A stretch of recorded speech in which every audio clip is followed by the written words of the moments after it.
En commençant avec Éphèse, nous voyons le premier amour abandonné, où le Seigneur s'exclame, « Ce que j'ai contre toi, c'est que tu as abandonné ton premier amour. » Et vous désirez, vous voulez une explication de cet abandon du premier amour?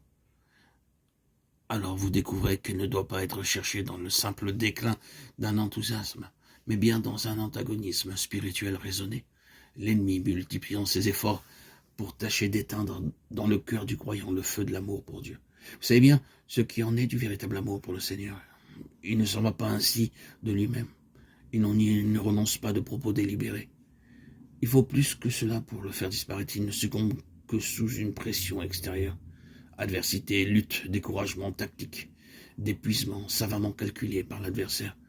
Pour ne rien dire de ses insinuations et de ses trompe-l'œil sans nombre.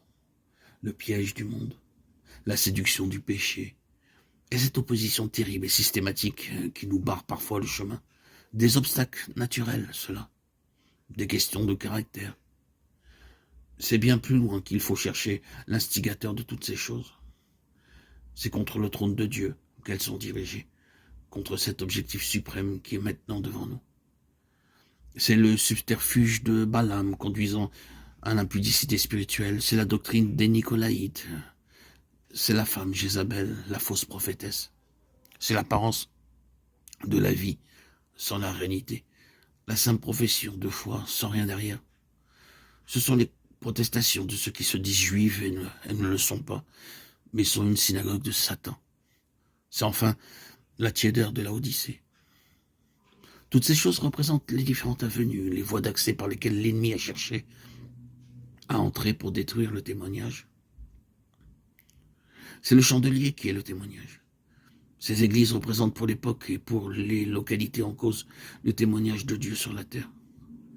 Et tous ces ferments travaillent ensemble à sa destruction, à son étouffement, son annihilation. Dieu jette son appel pour le maintien de son témoignage et toutes ces choses se liguent pour mettre en échec sa continuité et empêcher qu'il n'atteigne sa fin, qui est le trône. Aussi, voyons-nous qu'ils ont vaincu à cause du sang de l'agneau et à cause de la parole de leur témoignage. Ils ont gardé le témoignage de Jésus, ses vainqueurs. Voyez-vous comment toutes ces choses se tiennent? Qu'il s'agisse donc des persécutions que les saints ont à subir et qui sont mentionnées, ou qu'il s'agisse des attrapes, des pièges, des séductions que le serpent fait miroiter devant nous, ou qu'il s'agisse encore des épreuves, des revers, des souffrances du peuple de Dieu, souffrances si nombreuses que nous n'arriverions jamais à en dresser la liste, tout ce que nous sommes appelés à traverser, parce que nous cherchons à marcher avec Dieu et rester fidèles. Tout cela n'a qu'un but, mettre en échec l'objectif suprême, empêcher cette phalange de vainqueurs de parvenir au trône.